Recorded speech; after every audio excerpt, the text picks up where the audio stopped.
Hola, me da mucho gusto saludarte en este espacio de Conexión Iglesia. Y hoy estamos en el tiempo de enseñanza.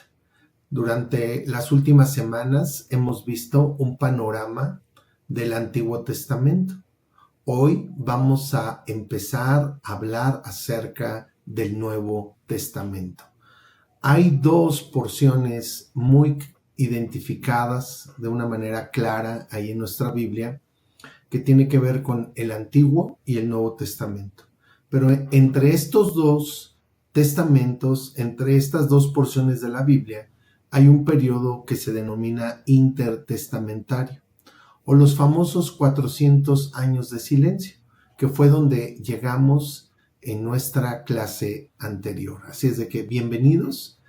Recuerda que puedes ver este video las veces que quieras ahí en YouTube, para que puedas tener un panorama más claro de lo que es la cronología del Antiguo y del Nuevo Testamento. Te recuerdo que en esta parte, aquí donde está mi palma, hay un código QR donde tú puedes acceder a nuestras redes sociales y a nuestra página web. Así es que bienvenidos sean todos ustedes. Vamos a iniciar. Y bueno, aquí tenemos una gráfica, pero una gráfica que tiene que ver ya con aspectos del Nuevo Testamento. Voy a hacer un poquito más grande esta gráfica hasta allí. Entonces, lo primero que tenemos aquí es un marcador que nos indica la predicación de Juan el Bautista. Juan el Bautista es un personaje muy importante porque él marca el fin de un antiguo pacto y es el precursor de nuestro Señor Jesucristo. Él entendió que era una voz que iba a preparar el camino del Señor. Él era el pregonero, el que iba a anteceder el ministerio, la obra de nuestro Señor Jesucristo. Así es de que Juan el Bautista cierra lo que sería la revelación de los profetas del Antiguo Testamento que apuntaban hacia el Mesías, el Hijo de Dios. Nuestro Señor Jesús se dirige en cuanto a Juan el Bautista y dice que de los nacidos de mujer, ninguno como Juan. Fue un hombre lleno del Espíritu Santo desde el vientre de su madre. Así es de que es un personaje muy, muy importante. Algunos de los discípulos que seguían a Juan después continuaron siguiendo a nuestro Señor Jesucristo. Tenemos también un marcador color rojo donde señalamos la vida y obra de Jesucristo. La vida de nuestro Señor Jesucristo sobre esta tierra, desde su encarnación. Los evangelios, que son un testimonio de lo que Él es y de lo que Él hizo, pues nos hablan precisamente de que Él, siendo Dios, fue engendrado por el Espíritu Santo en el vientre de María, nació, creció como cualquier niño judío, fue circuncidado, fue presentado, tiempo después, a los 12 años, lo vemos en una fiesta ahí en Jerusalén. Se desarrolló de una manera normal en cuanto a la cultura de Israel. A la edad de 30 años, él inicia su ministerio. Y es una edad donde, de una manera específica, los sacerdotes también empezaban su servicio. Había una preparación desde los 12 hasta los 30 años en cuanto al ministerio sacerdotal, y después empezaban a ejercer ese ministerio. Bueno, pues nuestro Señor Jesús, de una manera también muy particular, empezó su ministerio a la edad de 30 años. Los evangelios nos narran los acontecimientos. Los primeros 3 evangelios, que se conocen como sinópticos, nos narran prácticamente los mismos acontecimientos de su ministerio en el norte de Israel. allá en la región de Galilea. Allá se desarrollan esos acontecimientos. El Evangelio de Juan, el cuarto Evangelio, nos narra principalmente los acontecimientos de nuestro Señor Jesucristo en el sur, en la región de Judea. Pues por 3 años aproximadamente, nuestro Señor Jesús realizó una obra. El testimonio de los evangelios es de que Él predicaba, enseñaba y sanaba en medio del pueblo. Y en todas las aldeas, las ciudades, los territorios que Él recorrió, bueno, pues manifestó el reino de Dios, manifestó la gracia y el favor que Dios quería traer a la vida de su pueblo. Él era el Mesías prometido, el ungido de Dios. Es hermoso, por ejemplo, ver allí en Lucas capítulo 4, cuando el Señor llega a una sinagoga allá en Nazaret, lee la porción de el profeta Isaías, hablando de que el Espíritu del Señor está sobre mí, por cuanto me ha ungido y me ha enviado a predicar las buenas noticias, a traer libertad a los cautivos. En ese día Él le dijo a la gente: hoy se ha cumplido esa escritura delante de vosotros. Desgraciadamente, el pueblo no creyó, permaneció incrédulo ante el testimonio que el Señor Jesús estaba dando de sí mismo, de su obra y de lo que Dios quería traer a su pueblo, que era la salvación. En una ocasión, ese precursor, hablando de Juan el Bautista, dijo, cuando Jesús se acercó al río Jordán para ser bautizado, dijo: he aquí el Cordero de Dios que quita el pecado del mundo. Es decir, que durante ese tiempo el pueblo tuvo un testimonio claro de quién era Jesús, el Mesías prometido, aquel que iba a traer salvación y libertad al pueblo. Sin embargo, ellos esperaban esta manifestación del ungido de Dios de una manera diferente. Y es por eso que no creyeron. Incluso lo rechazaron. En este ministerio de nuestro Señor Jesús hay aspectos donde Él llama a 12 discípulos. En el Evangelio de Marcos, en el capítulo 3, nos dice que Él escogió a los que Él quiso con 2 propósitos: de que estuviesen con Él y luego enviarlos a predicar. Y es que los discípulos que el Señor escogió, excepto Judas Iscariote, que tiempo después, al traicionar al Señor, al venderlo por 30 monedas de plata, bueno, pues se ahorcó y otro discípulo toma su lugar. Así es de que Él estableció a esas 12 personas para que cuando Él ya no estuviera, cuando Él dejara esta tierra, después de su ascensión a los cielos, ellos continuaran su obra. El clímax de la obra de nuestro Señor Jesucristo, pues está aquí representada por la cruz. La cruz fue el lugar donde Él murió por cada uno de nosotros. Murió en nuestro lugar. El justo por los injustos. El santo por los pecadores. El Evangelio de Juan, allí en el capítulo 3, habla acerca de que Dios amó al mundo, envió a su Hijo para que todo aquel que en Él cree no se pierda, mas tenga vida eterna. Y esa vida nos la otorga el Señor a través de su muerte, del sacrificio en la cruz del Calvario. Él nos dio vida y vida eterna. Él fue el sacrificio perfecto, del cual da testimonio, por ejemplo, un libro muy hermoso que es el libro de los Hebreos, donde se habla de que Jesucristo ofreció un sacrificio perfecto y para siempre. Después de su muerte, su resurrección, su ascensión a los cielos, el Señor comisionó a sus discípulos para que fueran e hicieran discípulos a todas las naciones. Pero también les habló acerca de que iban a recibir poder, el poder del Espíritu Santo cuando viniera sobre de ellos. Y es por eso que tenemos aquí marcado en esta nubecita color verde, pues un día muy especial para la vida de los discípulos, y fue el día de Pentecostés.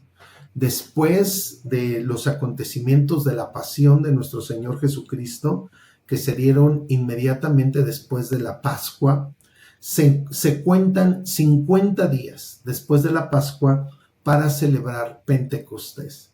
Es una de las fiestas más importantes después de la Pascua que celebra el pueblo de Israel. Y en ese contexto venían judíos de todas las naciones de la tierra, se concentraban allí en Jerusalén para ofrecer sus primicias, pero ese día sucedió algo muy especial. El lugar donde estaban los discípulos reunidos fue lleno de la presencia del Espíritu Santo.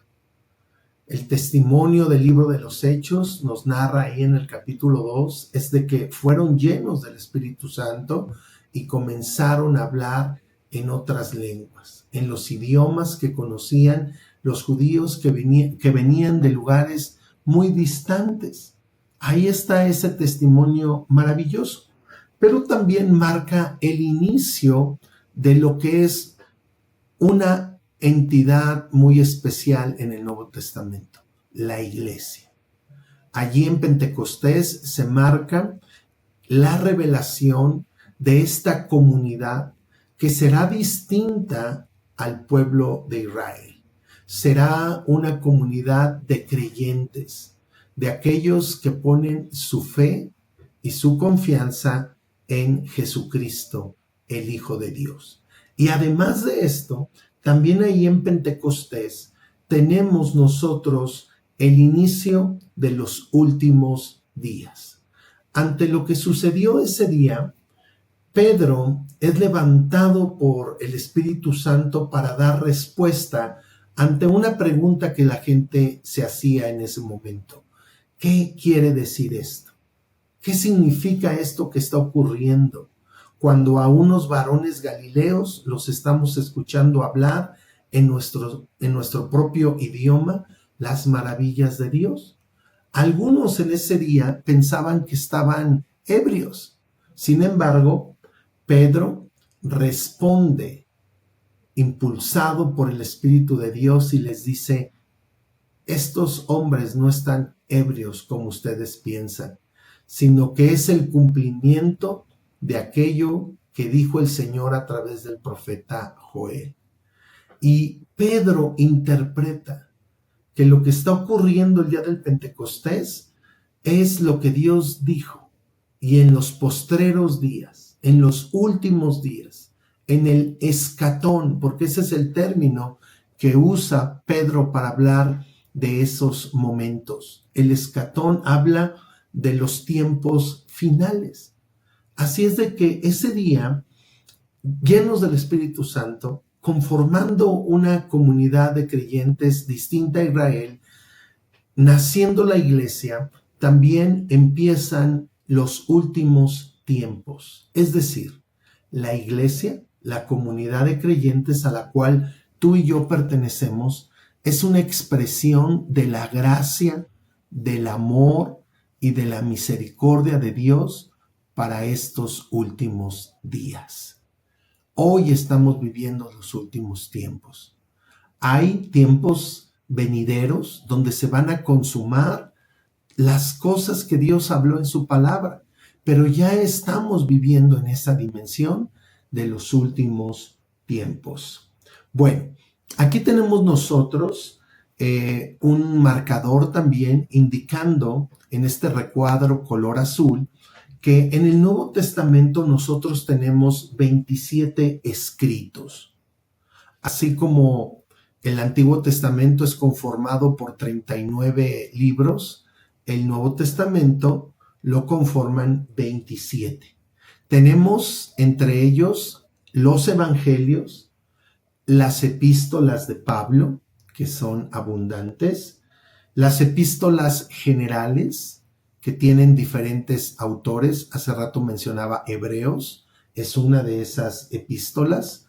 Están entre ellas los escritos de Pedro, que tiene 2 epístolas, ya cuando él llega a una edad adulta y es un pastor, él escribe 2 epístolas. Luego tenemos 3 epístolas del apóstol Juan, primera, segunda y tercera de Juan, que también él escribe al paso del tiempo, cuando él fue pastor en Éfeso, cuando él es un anciano, un hombre de experiencia, un hombre que ha caminado con Dios y nos da un testimonio muy hermoso de lo que es la vida cristiana.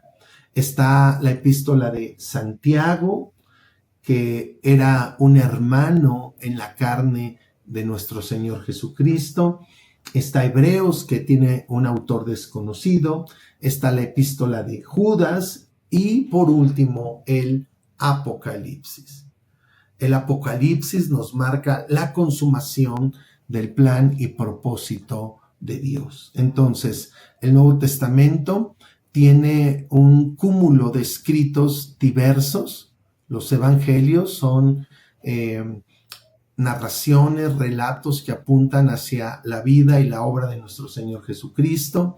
El libro de los Hechos, también, que no mencioné, pero también es uno de estos 27, nos habla del inicio de lo que es la cristiandad. Los discípulos en un momento fueron llamados cristianos y bueno, hasta nuestros días es la manera en que nos identificamos. Es algo muy importante. Luego tenemos aquí, a recorrer un poquito, tenemos nosotros el tiempo de la iglesia. El tiempo de la iglesia que señalo en esta gráfica es un grupo, una entidad diferente a Israel. Israel es el pueblo que desciende desde Abraham, Isaac y Jacob.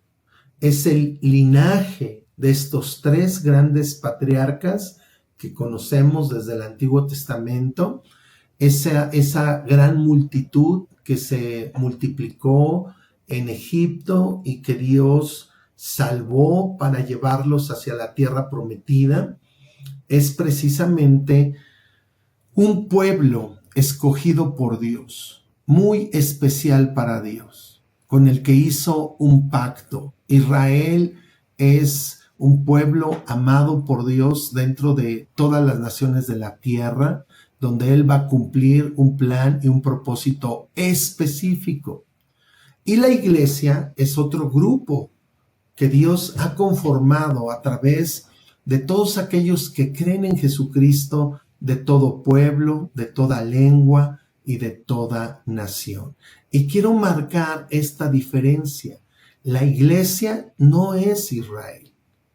Se menciona de la iglesia como el Israel espiritual, porque al igual que Israel, en sus inicios con Abraham, fue un pueblo que se estableció por la fe de aquel hombre.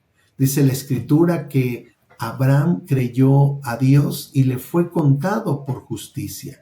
Y nosotros somos hijos de Abraham, no por linaje. Los que conformamos la iglesia somos hijos de Abraham por la fe en Dios, por reconocer que hay un Dios verdadero, el Dios de Israel, por poner nuestra fe en el Hijo de Dios, en nuestro Señor Jesucristo.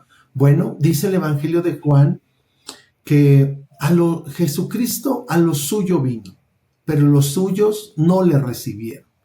Mas a todos los que le recibieron, a los que creen en su nombre, les dio potestad de ser hechos hijos de Dios. Así es de que tú y yo somos hijos de Dios por la fe. No somos del linaje de Israel, hay un linaje especial. Hay también, como lo vemos en la narrativa del Nuevo Testamento, hay israelitas, hay judíos que han puesto su fe en Jesucristo, que lo han reconocido como el Mesías, y ellos son parte de esta comunidad de fe. Ellos son hijos de Dios, ellos son pueblo de Dios, no solamente por linaje, sino por la fe en Jesucristo. El apóstol Pablo también habla de esta condición entre Israel y la iglesia, donde Dios cumplirá un propósito específico con cada uno de estos grupos. Y eso hay que tenerlo en cuenta, porque muchas veces yo he notado que los creyentes no hacen esta distinción y se llega al punto donde aspectos que Dios habló para Israel se aplican a la iglesia. Y aspectos que solamente Dios va a cumplir para su iglesia se le pueden atribuir al pueblo de Israel. Así es de que hay que tener esta consideración muy, muy clara. Luego, quiero marcar aquí que el Nuevo Testamento habla de este tiempo que estamos viviendo como el presente siglo y no señala al periodo de 100 años, lo cual es un siglo, sino al periodo de tiempo donde la iglesia está cumpliendo una comisión que le dejó el Señor Jesús, la de ir y hacer discípulos a todas las naciones, bautizándolos en el nombre del Padre y del Hijo y del Espíritu Santo. En este presente siglo, la iglesia es el instrumento que Dios usa para llevar las buenas noticias de salvación en Jesucristo a todo el mundo. Que Dios amó al mundo y envió a su Hijo para que todo aquel que en Él cree no se pierda, mas tenga vida eterna. Hoy es tiempo de gracia, de favor, de misericordia que Dios está revelando a través de la predicación y del mensaje de la iglesia. Pero quiero también señalar que este presente siglo tiene algunas características. Es un tiempo, como tú y yo lo vemos, caracterizado por la maldad, por la violencia, la destrucción, por las enemistades, por el pecado, por el hedonismo, por estos aspectos que tienen que ver con lo malo, lo que afecta, lo que destruye el plan de Dios en la vida de los seres humanos, lo que no permite que el hombre pueda conocer a Dios y vivir en el plan y propósito pleno que Dios tiene para la vida del ser humano. También es un tiempo, este siglo, dominado por los poderes del mal, por Satanás, por el diablo, como nosotros lo identificamos. Bueno, él es quien influencia este tiempo. Él es llamado el príncipe de este siglo. Y es que todo lo que hay en este mundo está dirigido por este personaje. Y es un tiempo donde se revela su influencia, se revela su obra, su dominio, y es por eso que la condición del mundo es una condición difícil, donde solamente cuando nos volvemos a Dios, rompemos ese poder del reino de las tinieblas para vivir una vida diferente, una vida en el reino de Dios. Es un tiempo de tinieblas espirituales. La gente necesita de Dios, la gente vive vidas de dolor, de quebranto, vidas con situaciones muy difíciles que solamente Dios puede solucionar, donde solamente Dios tiene una respuesta adecuada para esas condiciones de la vida misma, pero hay tinieblas espirituales. El príncipe de este siglo, Satanás, ha cegado los ojos de las personas en este tiempo, para que no crean, para que no se vuelvan a Dios. Y es algo donde la iglesia está porfiando, está luchando como una luz que resplandece en medio de las tinieblas. Una luz que Dios ha encendido en medio de este tiempo para dar a conocerse a través de la vida de sus hijos. Es un tiempo también de impiedad. Es un tiempo donde la gente generalmente no hace lo bueno. Quiere, pero termina haciendo lo malo. Así es de que vivimos en un tiempo donde necesitamos recibir la gracia, el favor, la misericordia de Dios. Es un tiempo donde Dios está cumpliendo su voluntad y un día llegará el término de este presente siglo. La vida como hoy nosotros la conocemos, un día tendrá un cambio. Y la próxima clase, en el próximo video, vamos a hablar de un acontecimiento que pondrá fin a este tiempo de la iglesia, a este tiempo de la gracia. Solo quiero mencionar el término o los términos con el cual lo identificamos. Es el arrebatamiento, el rapto o traslado de la iglesia. En ese momento, las condiciones de lo que hoy el mundo es cambiará. Y ya lo veremos la próxima semana, porque en aquellos días, en esos días que están por venir, Dios cumplirá un propósito con la iglesia, pero también cumplirá un propósito con el pueblo de Israel. Así es de que yo te invito para que veas nuevamente este video. Hay muchos aspectos que podemos nosotros mencionar del Nuevo Testamento, pero quiero compartirte estas generalidades para que tú puedas comentar algún aspecto aquí en nuestra cajita de comentarios. Quiero pedirte que nos des un like, que compartas este video y que podamos seguir aprendiendo un poquito más sobre este panorama del Nuevo Testamento. Hay muchos acontecimientos que podemos mencionar, pero estos serían los más generales y los más importantes. Por el momento me despido y quiero animarte para que continúes con nosotros en todo lo que Conexión Iglesia comparte. Tenemos a lo largo de la semana otros momentos de Conexión Iglesia. Tenemos actividades el día domingo a través de nuestra reunión en línea. Estás invitado a cada uno de estos momentos. Que Dios te bendiga y nos vemos la próxima clase. Hasta pronto.